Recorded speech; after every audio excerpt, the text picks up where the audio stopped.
Today's date is the 30th of the 6th, 2014, and this is the technology news as sourced from the BBC website, with me at Jeccles69. Facebook is facing criticism after it emerged it had conducted a psychology experiment on nearly 700,000 users without their knowledge. The test saw Facebook manipulate news feeds to control which emotional expressions the user were exposed to. The research was done in collaboration with 2 US universities to gauge if exposure to emotions led people to change their own posting behaviours. Facebook said there was no unnecessary collection of people's data. None of the data used was associated with specific person's Facebook's account, the social networking giant added. Cornell University and the University of California at San Francisco were involved in the study. BT has apologised after many users in the UK experienced problems recently connecting to the internet, but says the issue has now been resolved. Users complain they were unable to connect to some websites, including social media, banking and shopping sites, as a result of the problems. BT said it was unable to say how many customers had been hit, but issues were reported in various parts of the UK. "We're sorry for any trouble this may have caused," a BT spokesman said. The firm, which has about 7 million broadband subscribers in the UK, said it will still investigate the incident.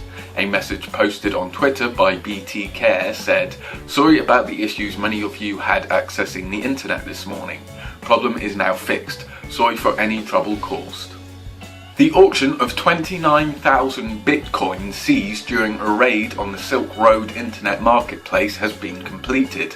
The sale of the coins, worth about $18.7 million, £11 million, was carried out by the US Marshals Service on 27th of June. The Silk Road shut down in late 2013 following raids by the FBI and other law enforcement agencies, which said it was trading in illegal drugs.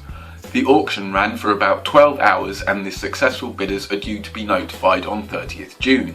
The seized bitcoins are part of the civil forfeiture and criminal action brought against Silk Road owner Ross William Ulbricht. The Bitcoin hoard was sold by being split into 9 blocks of 3,000 coins and one of 2,657. The US Marshals declined to name who had put bids for the coins, although earlier this month the agency accidentally leaked a list of some of the buyers in an email update about the sale.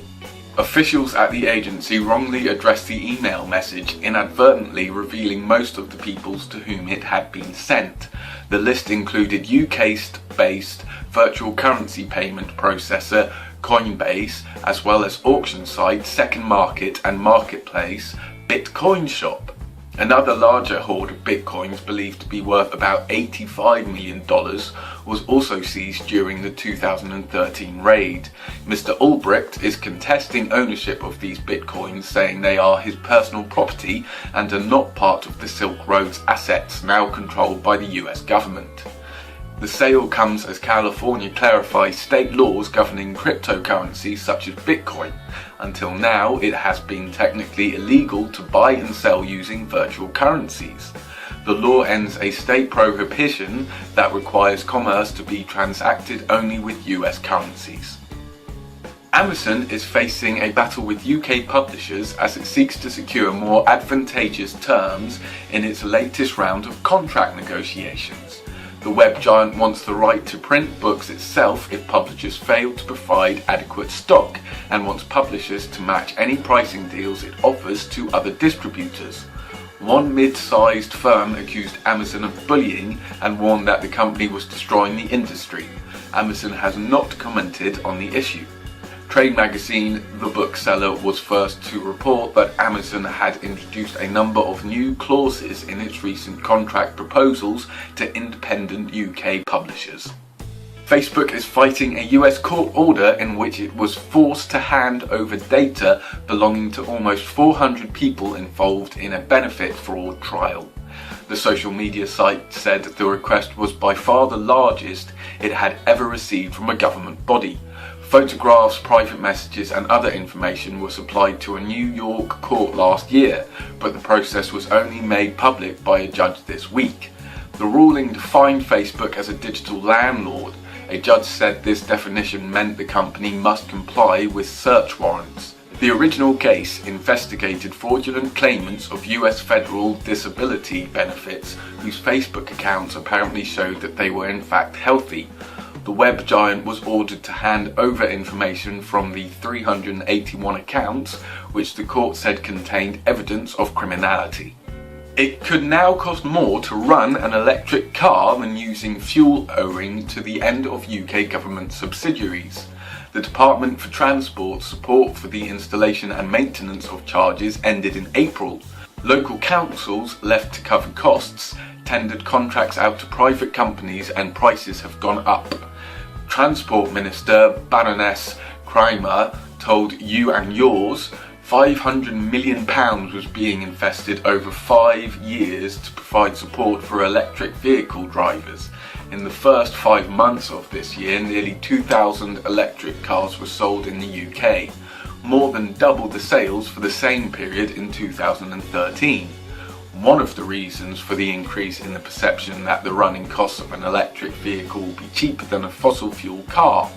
There are concerns that increasing the cost of charging will choke market growth just as it begins to take off.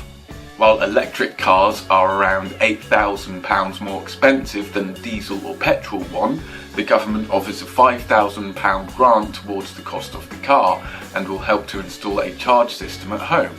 Until very recently, it was free to charge your car at all public power points. Now ChargeMaster, one of the biggest providers, asks for £7.50 for a half-hour rapid charge.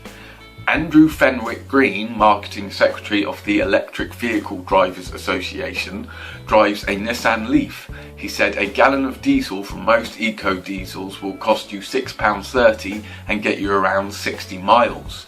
A 30-minute rapid charge in my Nissan Leaf would give you a range of 64 miles, so we're paying an extra £1.20 more to get the same mileage. It's madness. If the rapid charges go up to £7.50, we're going to kill the market at a stroke. Ministers are facing calls to reveal the cost of a 4-year legal battle with the US defence giant they sacked from the aborted e-Borders project. Raytheon was hired by the previous Labour government to set up an electronic system for counting all travellers in and out of the UK. He was fired by the coalition in 2010 over alleged poor performance and is suing the government for £500 million. MPs are demanding to know why the case has not been settled. Instead of fighting it in open court, both parties agreed to go arbitration, meaning hearings were held behind closed doors in a private court. The outcome has yet to be revealed by the arbitration panel, even though hearings are thought to have ended a year ago. The Home Office said in June last year it expected a verdict soon. Raytheon said in April this year it would probably come in the first half of 2014. A group of 40 UK-based tech firms has developed a way to help apps and machines communicate in a bid to spur on smart cities and smart homes. Hypercat is a new specification that effectively acts as an address book for data hubs holding information transmitted by net-connected devices. It would allow an app to ask a hub what types of data it holds and what permission it needs to access them. The idea is to reduce the need for human intervention. At the moment, a person needs to write an application programming interface to specify how the software components of the system should interact with another. A recent example of this is Google's Nest division releasing APIs to allow the software that controls its smart thermostat to interact with the software used by Jawbone's Up wristbands. But as the number of net-connected objects climbs higher, including everything from lampposts to washing machines, the consortium behind Hypercat suggests it would be more efficient to allow the systems to have a standard way of consulting each other rather than acquiring new APIs for each case. Instead of insisting that each company organises its data in the same way, an approach the consortium accepts would be doomed to failure, it decided instead to build a layer on the top of the database the services already hold. The result, HyperCat, is described as being an open, lightweight, hypermedia catalogue format. Google has announced the first smartwatches powered by its Android Wear operating system are now available for pre-order. The LG G Watch and Samsung Gear Live, both featuring rectangular screens, mark an attempt to standardise the way Android's wearable devices function. Google said that Motorola's circular Moto 360 would not be released until later this summer. Analysts say the move to the unified approach could drive sales. The problem with smartwatches so far has been that the sector hasn't quite decided what it wants to be. Is it a phone on your wrist or an accessory device? Stefan Sorel from the Juniper Research Consultancy told the BBC. Once you've introduced Android Wear, it will hopefully provide a more focused case for what the devices are capable of, and that's a direction that could invigorate the market. LG said the G Watch cost $229, £159, and would initially be made available for 12 countries including the US, UK, France, Germany and Japan. It is due to ship on the 4th of July. Samsung said the Gear Live would cost $199, £169 and ship on 7th July. Both will require the owner to have a phone running Android 4.3 or above. Google has announced a raft of new services and products at its annual developer conference, but its event was twice interrupted by protesters. One woman held up a sign reading "Develop a Conscience," while another shouted that the firm was creating machines that kill people. The yearly Google I/O event is a chance for the firm to show off its latest products and plans. Google could not be reached for comment about the interruptions. Away from the event at Google's headquarters in Mountain View, another group of people were reportedly arrested in a separate incident regarding the ongoing net neutrality debate. This has been the 30th of the 6th, 2014, and this has been the technology news as sourced from the BBC website. Thank you very much for watching. Remember to check out the rest of my channel for some more great videos. Until next time, take care and bye. So this has been the 30th of the 6th, 2014, and this has been the technology news as sourced from the BBC website with me at Jeccles69. Thanks very much for watching. Remember to check out the rest of my channel for some more great videos. Remember to follow me on Twitter at Jeccles69 and like me on Facebook.com/Jeccles69. Thank you very much. Remember to subscribe and comment, and until next time, take care and keep smiling. Watching this video by me, Jeccles69. Remember to subscribe and comment to my YouTube channel for some more great interviews and reviews, along with some more additional content. Remember to follow me on Twitter at Jeccles69 and like me on Facebook at Facebook.com/Jeccles69. Thanks for watching. Remember to enjoy, share, like and subscribe and comment. Until next time, take care and bye.